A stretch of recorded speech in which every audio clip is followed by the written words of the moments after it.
Hospital में एक बच्चा पैदा होता है जिसे देखकर लोग भागने लगते हैं। सारी नर्सें भी चिल्लाते हुए वार्ड से बाहर भाग जाती हैं। उस बच्चे को छूने का साहस किसी में भी नहीं होता है।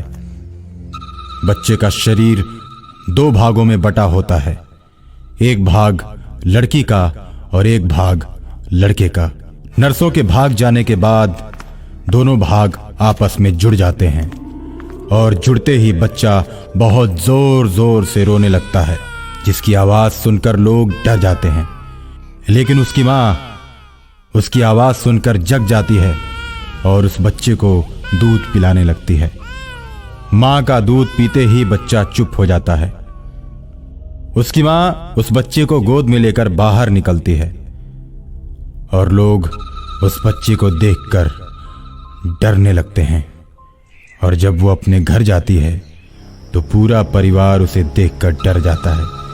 उसके परिवार और गांव के लोग मिलकर उसे गांव और शहर से दूर भगा देते हैं। वो जंगल में जाकर एक छोटी सी कुटिया बनाती है और अपने बच्चे का पालन पोषण करने लगती है। वो सुनसान जंगल में अकेली रहती है, फल तोड़कर खाती है और झरने का पानी पीती है। धीरे धीरे बच्चा बड़ा हो जाता है और जंगली जानवरों के साथ खेलने लगता है। दूर दूर तक उसे कहीं भी इंसान नहीं नजर आते।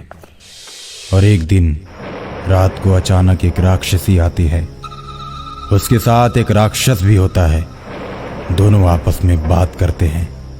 देखो, कहीं आसपास मानव के मांस की सुगंध आ रही है।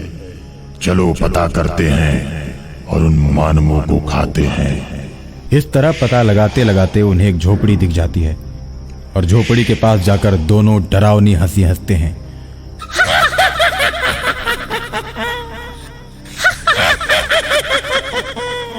आज हम दोनों तुम दोनों को खाएंगे।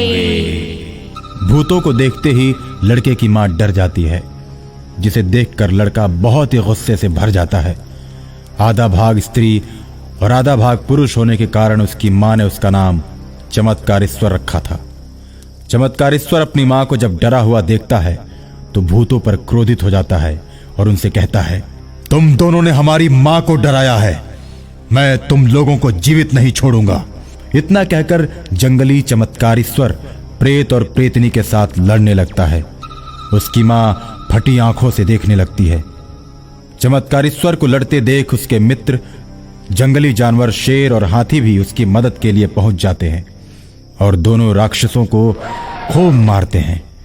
दोनों राक्षस चिल्लाते हुए भागते हैं, लेकिन हाथी उन्हें अपने पैरों के नीचे दबा देता है।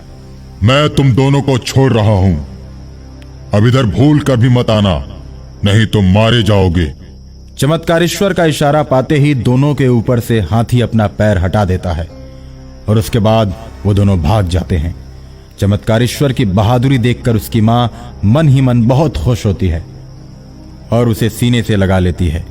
चमत्कारेश्वर अपने परिवार के बारे में मां से पूछता है तो मां बीते दिनों की सारी घटनाएं उसे बताती है, जिसे सुनकर चमत्कारेश्वर बहुत दुखी होता है और एक दिन अपनी मां से कहता है, मां, मुझे भी अपना गांव दिखाओ।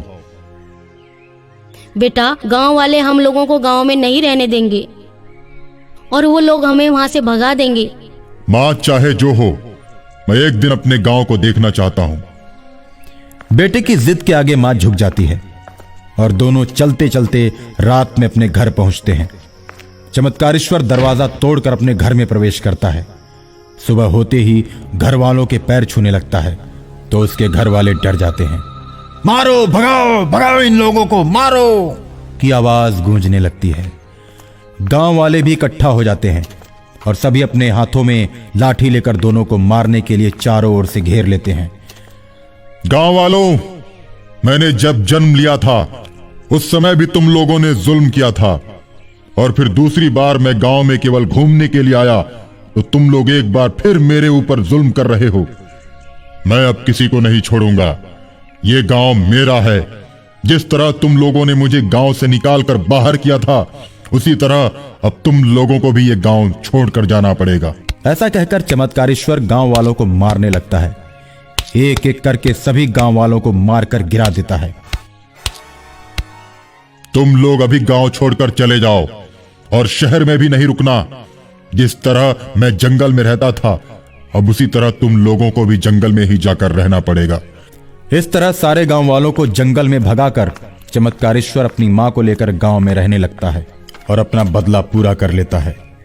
जब जंगल में रहने वाले उनके मित्र हाथी और शेर बहुत दिनों तक जंगल के अंदर चमत्कारेश्वर को नहीं देखते हैं, तो उसका पता लगाते लगाते उसके गांव पहुंच जाते हैं और उसके साथ मिलकर रहने लगते हैं।